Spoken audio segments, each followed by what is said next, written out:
Please welcome to the stage, Lindsay Rahl, Chief Sustainability Officer with California State University Office of the Chancellor.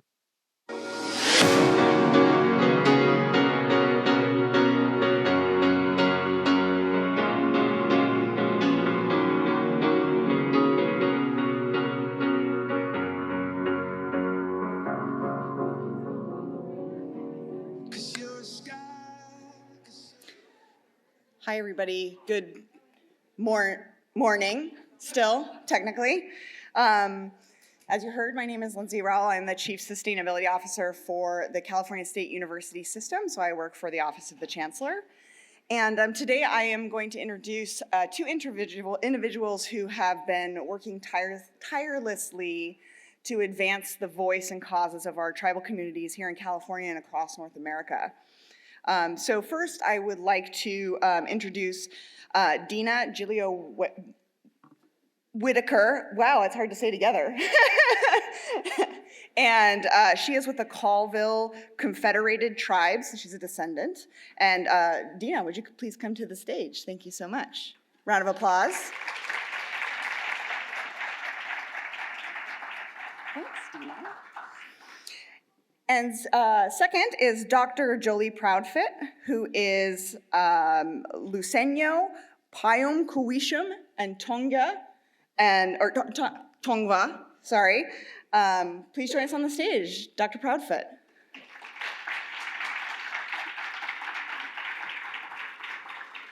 I realized that it just sounded like I said Proudfoot, and it's unfortunate that I watched so much Lord of the Rings that comes out naturally.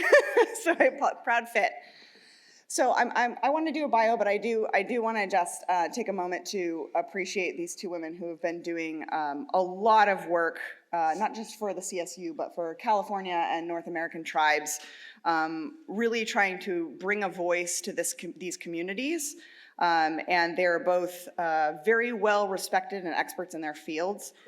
So we're really grateful that they have taken time out of their very busy schedules to join us today to talk a little, just a brief amount, about tribal communities and the work they're doing. So forgive me while I read. I am going to read some quick bios. Dina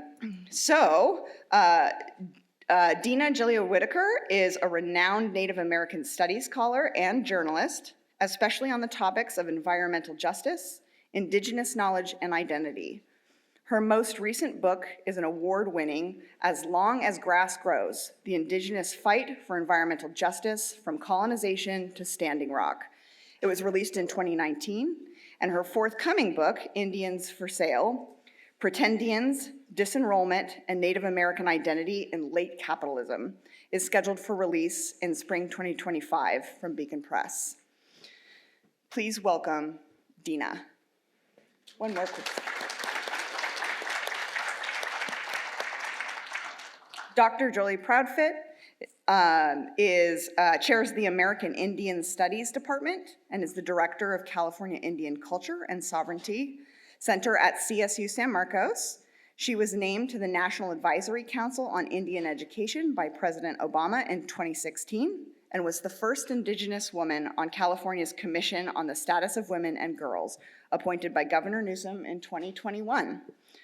An award-winning activist, author, educator, and media maker, Dr. Proudfit is the leading voice in California Indian issues and Indigenous representation. So please take a moment to welcome Jolie again. So I'm going to turn the stage over, but I just want to make a quick announcement that about 10 minutes before the end of the session, we will take a moment to do some Q&A. So please be thinking about questions you might like to ask these two women about their work and invite you to participate in that conversation. So take it away. Thank you so much. There's a slide. Okay.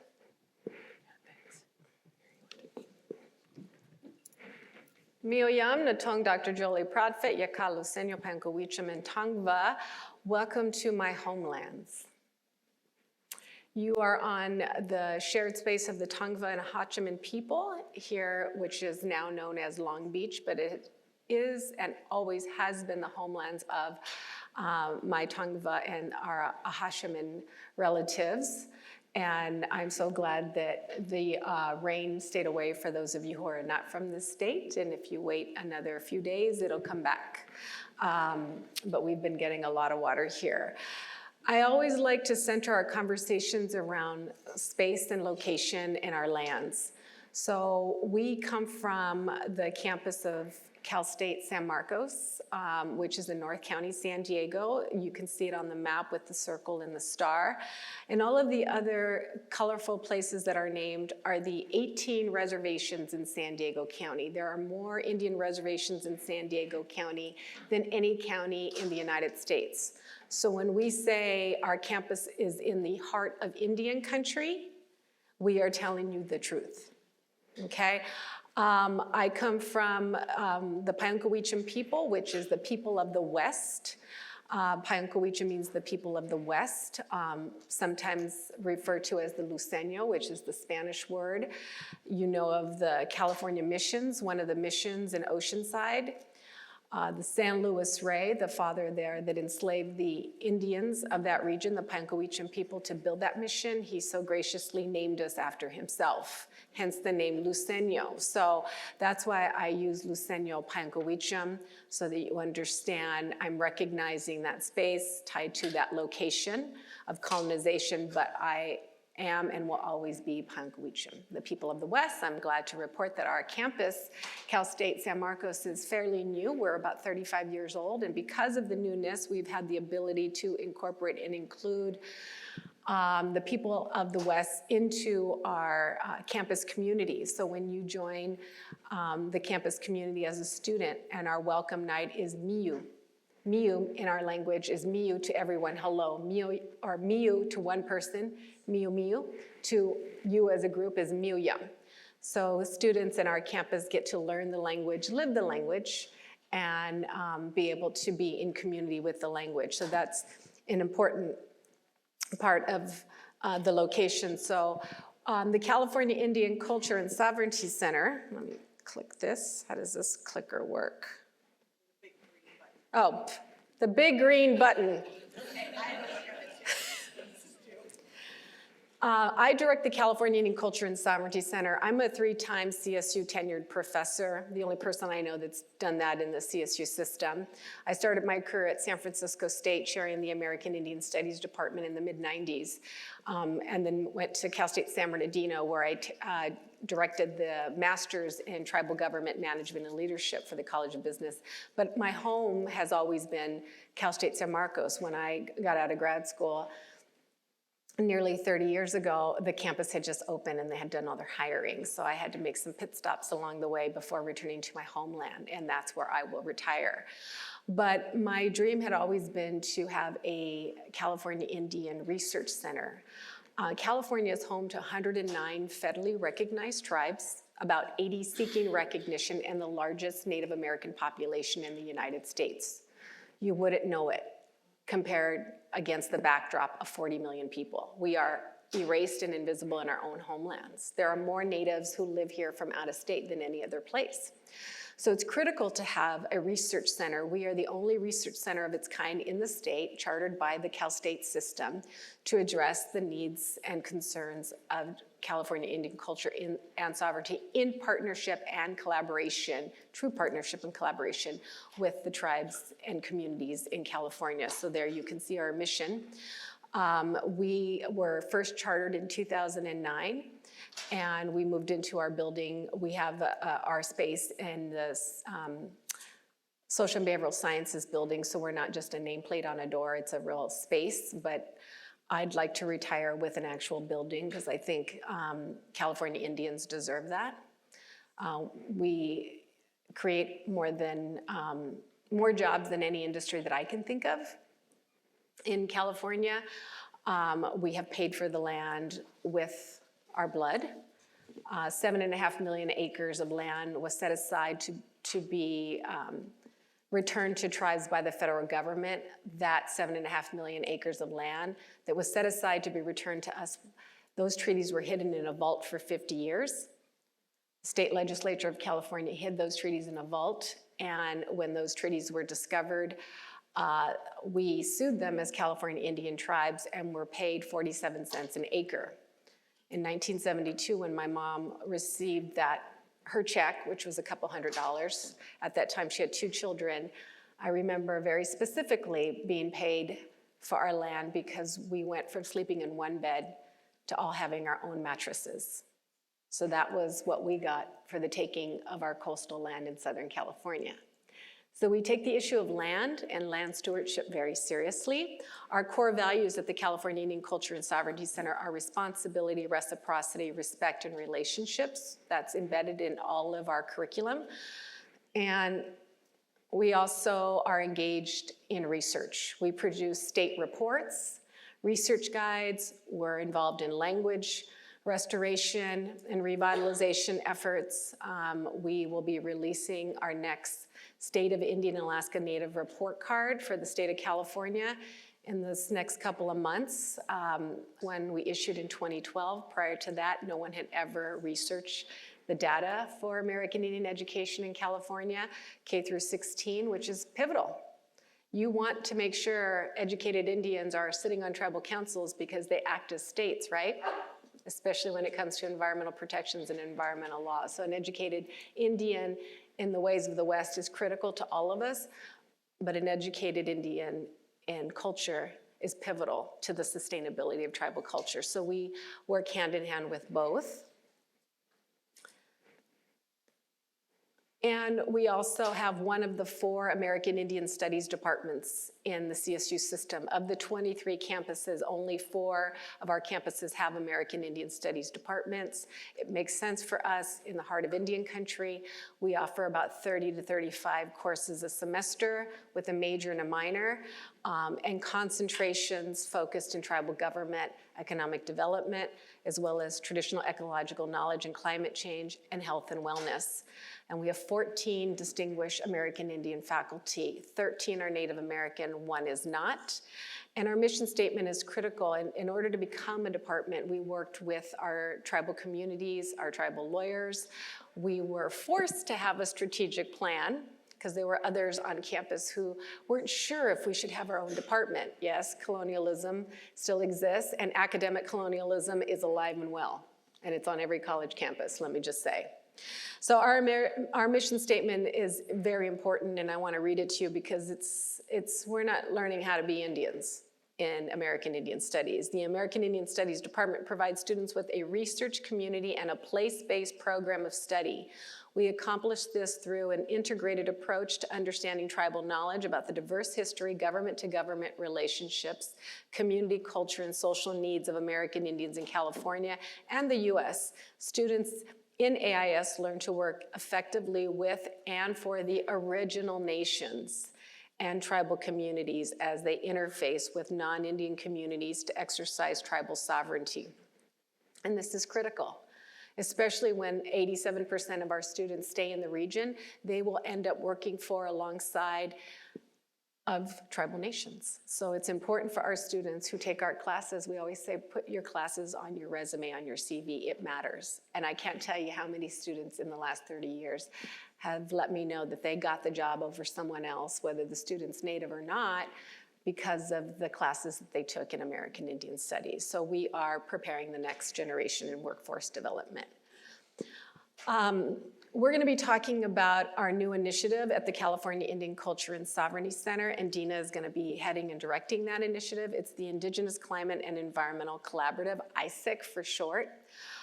We saw a distinct need for ICEC given climate change, climate resilience, whatever the new buzzword is, right? Is it climate resilience, the new proper term that we're all taking on now? For Native people, we have been monitoring and watching and engaging and sustaining and stewarding since time immemorial. We need to work with all of you if we are going to not turn into an animated series, AKA WALL-E. We were just talking about WALL-E. WALL-E is where we're headed, folks. WALL-E is where we're headed, and we need to work together. And so at the California Culture and Sovereignty Center, in working in partnership and in collaboration with tribes and communities, we figured there's a huge partnership opportunity where we can leverage our knowledge, our relationship in collaboration with like-minded individuals. So we are with ISIC. And Dina is going to share with us a little bit about ISIC. Okay, why pisnak siluch. I squeeze Dina Julia Whitaker has Sinia cocaine, ulf I squeezed sil waitku. And I just introduced myself to you in my language, which is known as Insokchin. I'm a Okanagan Colville descendant, but I was born and raised in Southern California. So I'm one of those transplanted Indians that Jolie was talking about. And so having been born and raised in this area in Los Angeles, one of the things that I have learned to think about as I've grown up and matured is what is my relationship to this place, to this land? I have a connection as an indigenous person to my own tribal community in Washington State. That's a long ways away, and I don't get to go there very often. So in the meantime, I have to think about how do I relate to this land that's somebody else's homeland? And so it's this kind of ethic and thought process that I teach in my work at Cal State San Marcos, which I do as one of the 14 faculty that Jolie mentioned. And I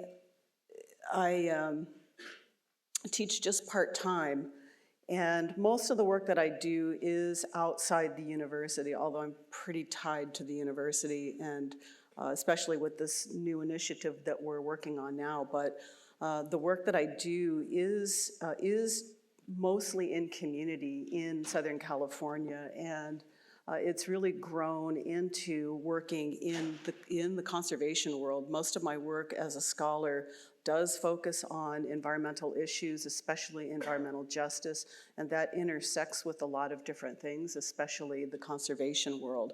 So I'm very involved with especially around because we're in coastal Southern California, I work a lot recently in coastal conservation work. So I am present to the ways that conservation plays out and in relationship to tribal communities and indigenous issues. What we're seeing now, and I'm sure what most of you are seeing in your work, is this very growing conversation that's being taken very seriously by our current administration, the Biden administration, but also here in California, climate change and environmental issues are very much prioritized, just as they are on the federal level. And what that means is that there's unprecedented levels of funding coming down the pike for researchers, for community people, for all kinds of projects that are dedicated to climate resiliency and environmental restoration. And so, and notably, in this funding, much of it is attached to indigenous knowledge and working with tribal communities. Yay, we can applaud that, we like that. But it opens up an entirely new dynamic of what it means to work within tribal communities, especially given the level of erasure that Jolie laid out for you a few minutes ago. How do we, if non-native populations don't know anything about the indigenous populations that they are wanting to work with or being tasked to work with, how do we learn all of that? How does all of that happen? There's lots of things that can go wrong in that. And so we have all seen it. I have been present to all kinds of situations that go wrong. Jolie and her work has seen it. We are immersed in it on our campus. And so the goal with this initiative is to create a structure that we can help guide researchers and other kinds of organizations who want to do this work but do it in the best way that it can be done. So that leads us to what ISIC's goals are. So very briefly, we're here, our vision is to enhance research, to be very community engaged, very community based. It's about policy advocacy and educational outreach. We want to build capacity for tribal communities. All of this centers the tribal communities. Starts with the best interests of tribes and tribal communities. And so they need capacity. Everybody's overtaxed. So much of this work is happening that we're all stretched thin, and so we need to think about what capacity building looks like. So we are seeing ourselves working in collaborative initiatives. It's based on cultural preservation and ongoing adaptation. And when we say adaptation, we mean adaptation to climate change, but also how we adapt socially in our relationships. Go back. Let's go back. Well, you know, the question that we often get as Native scholars engaged in this work, and my doctorate's in political science. I'm a policy person, and I'm also a media person, because for 20 plus years I've been trying to change policy, and then I said, wow, you can make a documentary and they won't hunt whales anymore and put them on display for children to throw things at, right? I'm talking about blackfish. You all saw it. CNN bought it, it ran on a loop, and what happened? Within 2 years, SeaWorld said, enough, we're not doing this anymore, right? So media can help shape policy. We know that media, especially when it comes to the environment. I have a series out on Netflix, I would encourage you all to watch it with your children and your grandchildren, called Spirit Rangers. They're a family of park rangers, and they get into little episodes and events, but it's all about TEK, and it's a very friendly way in which to do that. But we are often asked, how do you work with tribes, right? And there's a couple of things that I think are important here. Language. Please don't use BIPOC in referencing indigenous populations. And when you use the word indigenous populations to what land? Because we're all indigenous to some place. So let's be specific. That's why we started with the map. If you are located in a specific place, are you working with the indigenous people of that space and that land in a proper way? How are you inviting them in? Are you notifying them with a letter? Are you inviting them into your grant to sign on and, allocate 2% of the grant to them? Think about those relationships and how you want true collaborations and partnerships, how you're bringing in folks. And so given where we're located, many of our classes are offered in community on reservation, on tribal lands, federally recognized tribal lands, and many of our community members come and are able to teach within the classroom, very similar to some of the tribal college models, but where we really differ is you have a diversity of languages, diversity of cultures, governments, and tribes all in one space, one county. Yeah, and that brings up another, a bunch of different questions, and one of the things I'm thinking about is that's really important here is centering tribes as nations, as sovereigns. And that can be really tricky, especially in California and here in Southern California. But and this is what makes it different from working with indigenous communities, and why this BIPOC label is so troubling and problematic for Native people is because it throws us into I call it the multicultural basket. And so much of this DEI work that's emerging and evolving is about that. It's about an understanding about the multicultural nature of the United States, of our what we sometimes say subjectivity. And that's fine. That works for most ethnic minority populations. But the difference is for Native people that we are not ethnic minority populations. We are people with very particular relationships to the land and to the United States itself.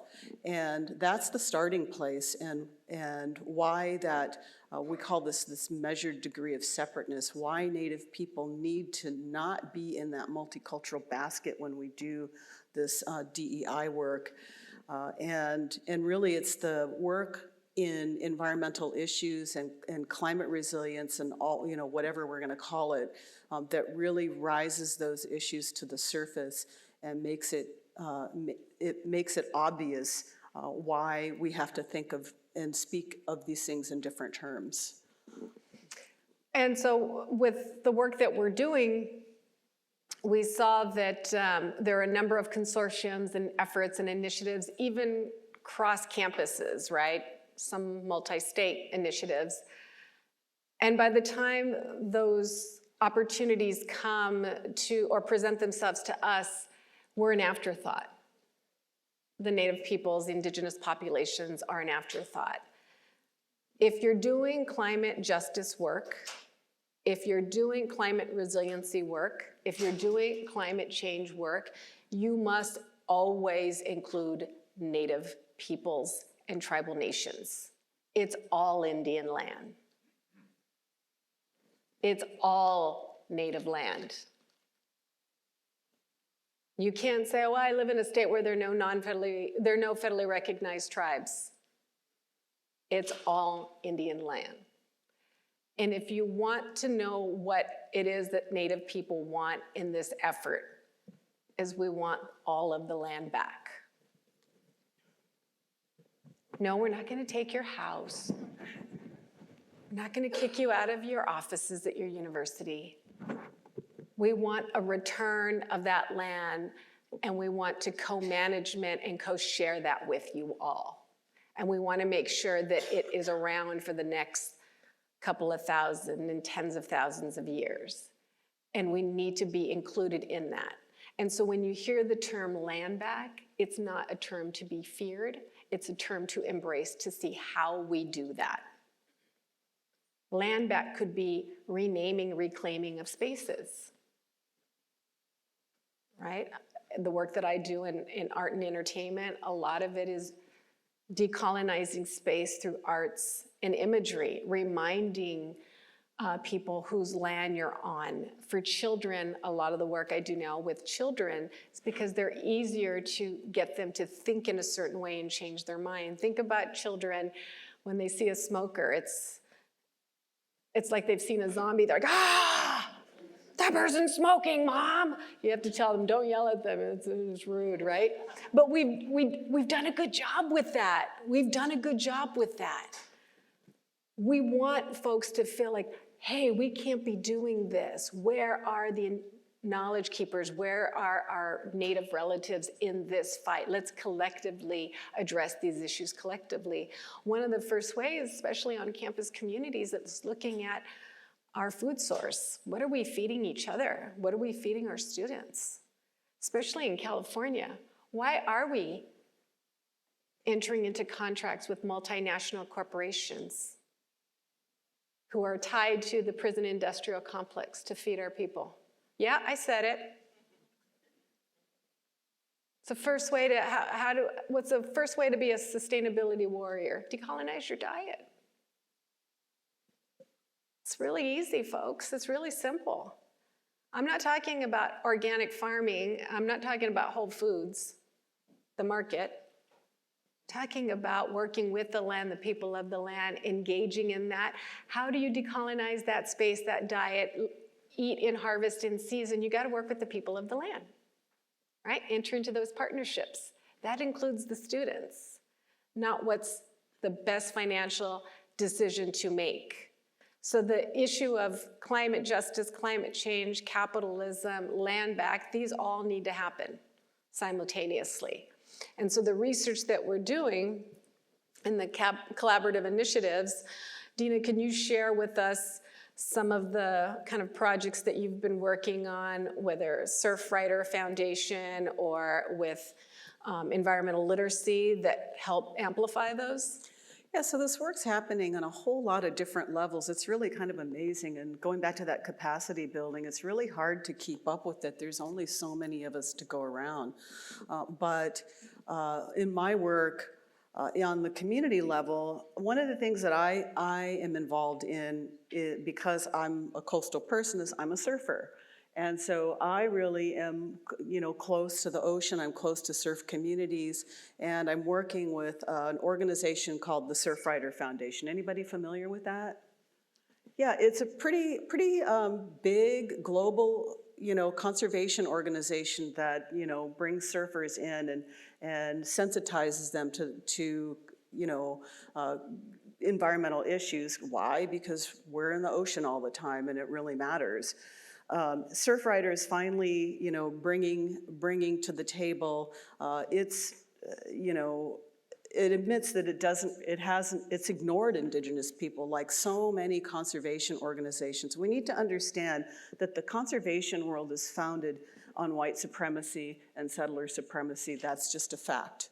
Our national park system is, often hailed as the beginning of, the America's greatest idea. It's the beginning of the conservation movement. And in some ways this is true, but as I wrote about in my second book, I did the research on this, and I'm not the only one that came up with this, but we can see just irrefutably what we think of as the environmental movement is really founded on these logics of indigenous dispossession. And so that has carried through from the 19th century through the 20th century and into the 21st. And we have to recognize that. We have to reckon with it. And conservation movement in general, conservation organizations are coming to that realization. And it's tough, because you have to take a really hard look, and it's uncomfortable. And that's something else that we have to have a conversation about in this work, is about how difficult it is, and about how we need to be willing to have these difficult conversations, admit when we don't know things, or admit when we're trying to change a paradigm, because that's what we're doing. We're changing paradigms. We're doing paradigm shifting work here. It requires a lot of really deep introspectional, work on the individual level and on the institutional level. And so that's what's happening with some of these organizations. And it's happening some ways better than others. And Surfrider is one of the groups that we're working with right now to help them develop a tribal engagement policy. I've worked with the World Surf League to help them do the same kind of work. They're a global platform. Their work is seen by millions of people worldwide when they do these world surf contests. So all of this stuff is tied together. Ocean, like the marine protected areas here in Southern California, all of these things intertwine with each other. And so we have our work cut out for us, because there is so much to be done and we need help. But that's what we're attempting to do, and as we build our team and our folks that we're working with, we need people that are willing to stand with us, and who are willing to be in that place where they might not know something that they should know, but are willing to learn. And the 4 R's that we had talked about that we live by are critical. We had hoped to have an elected tribal official here with us today. Unfortunately, today at the state capitol, we are addressing the missing and murdered Indigenous women and people issue, which is directly related to the environment and change and rematriating the land. And so the struggle continues, but we recognize that what we hear all the time and often is, how do we work with tribes?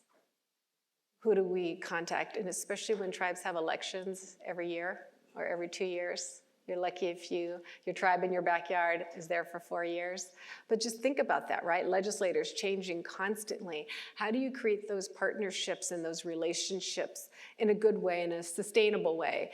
And we have really strong protocols and processes and ways in which to provide issues of responsibility, reciprocity, respect, and relationality, and we want to help you all meet those efforts as you're planning, as you're working, as you're writing your grants, as you're engaging with your NGOs, your government officials.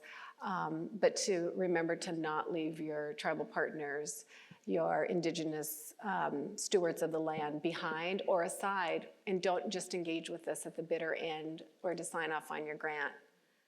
We can be true collaborators, and we have to do this work together.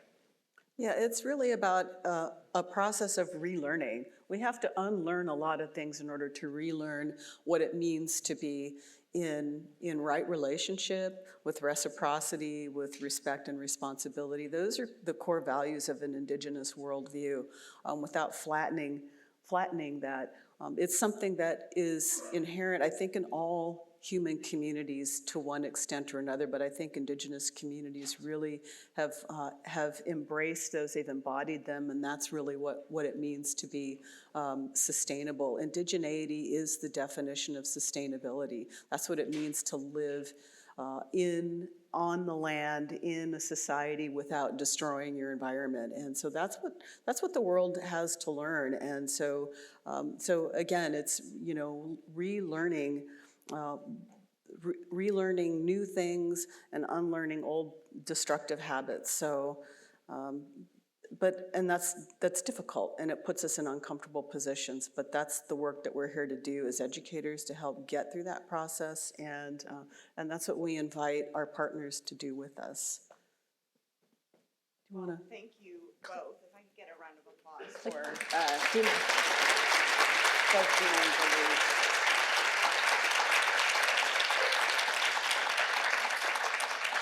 So thank you both for this difficult and important conversation about our relationships. And actually, Jolie, one of my questions was going to be, I'll preface it by saying it is never the job of our ethnic and indigenous friends to educate us, but I think it is an important question to understand what is the best thing we can do to try to bring a voice for our indigenous partners and local Native tribes when we are working on our capital plans, our master plans for our campuses. But I do want to give the audience, we have a few minutes, if anyone has a question. If not, I've got thousands. Happy to do that. Any questions out there? It's hard to see. See, this is why we're worried. You guys should have lots of questions. You're all good with tribes and your relationships with working in tribal communities? So I see one. Good. I have a question. I think we're centered around the students that you're working with. So speaking louder.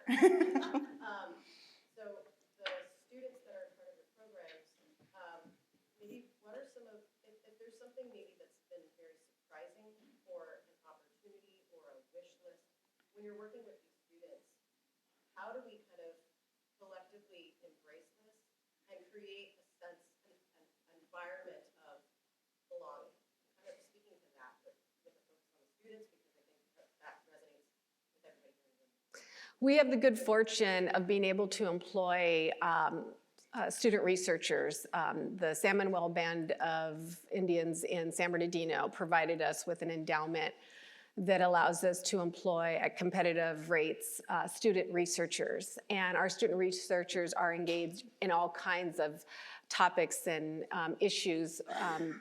Right now, we have a student working with Fish and Wildlife on butterfly habitats and working with tribal nations and knowledge keepers to enter into MOUs and agreements to work on those habitats. As you know, butterflies are critical to the ecology and their impact, and what happens to them really has an effect on all of us. But this young Kumeyaay student is working in negotiating with state agencies, academic institutions, and tribal communities, and providing and sharing this knowledge that he's learning, entering into agreements, MOUs with the tribes, also creating an IRB with our Native academics to make sure that the research has an eye on data sovereignty. So he's learning all these amazing skills, getting paid by Fish and Wildlife, right?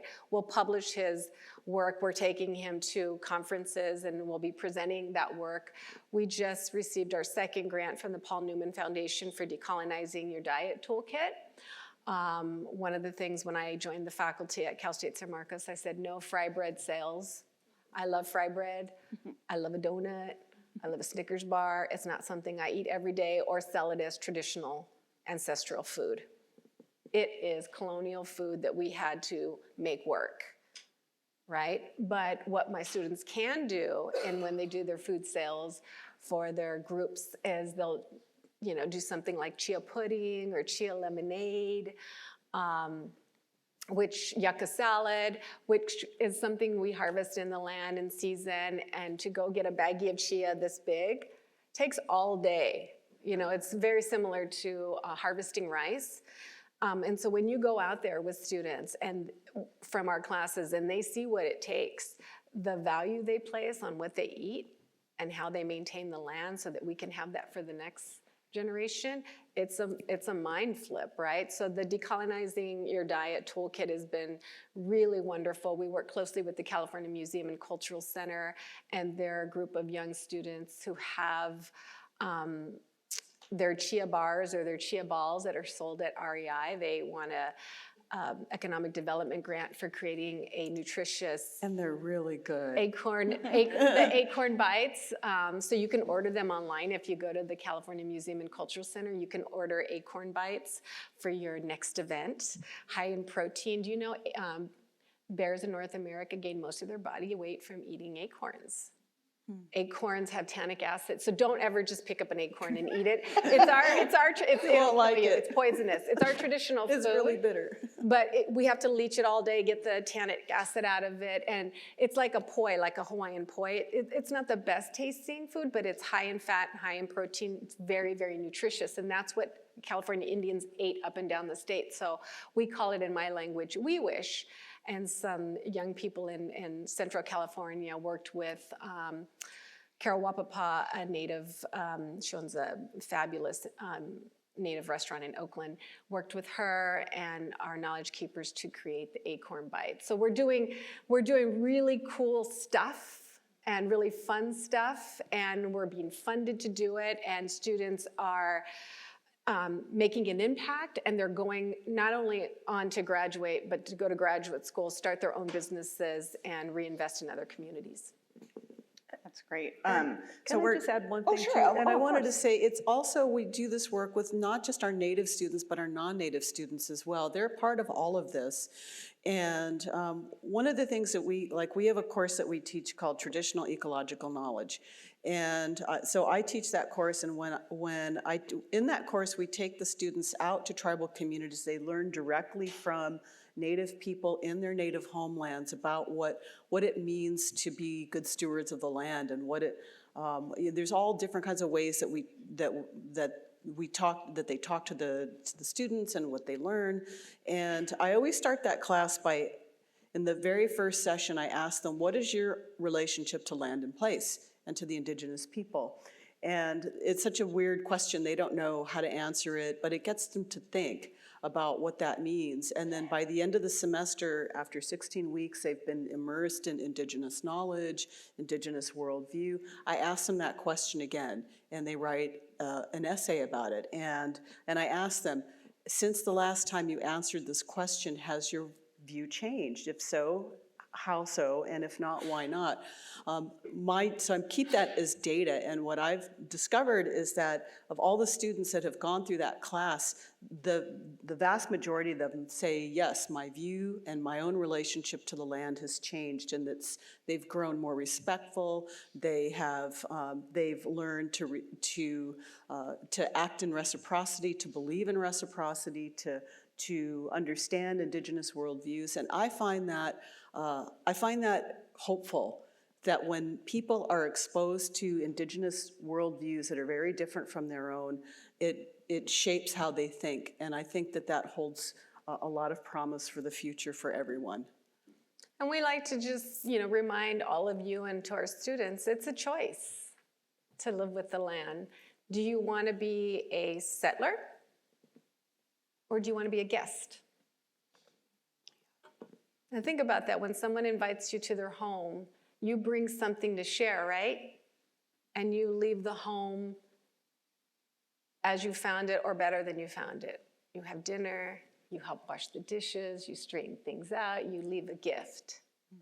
And that's the kind of way we should treat the land that we now call North America, right? We want to be guests. You don't want to be a settler. I don't want to call you a settler. That's a nasty word. You know, so, and we encourage our students to think like a relative, not just say, oh, we are all related, kumbaya, Lion King. No, let's really think about that and what that means to be in good relations with one another. And yeah, Dina said the majority of our students are non-native, and they come back for more and more and more, and they're the best advocates and allies for place, the place that they love, the place that we love. So let's, do this work together. Great, well, thank you so much from this descendant of colonizers. Thank you very much for this conversation. We are backed up to lunch, so I know everybody gets hungry and fidgety, but I want to let the audience know that both Dina and Julie are going to be here for a bit, so if you can catch them in the hallways to ask questions about how to strategize on your own, within your own organizations to work productively with your Native communities, please do that. Again, one more quick round of applause for our guests.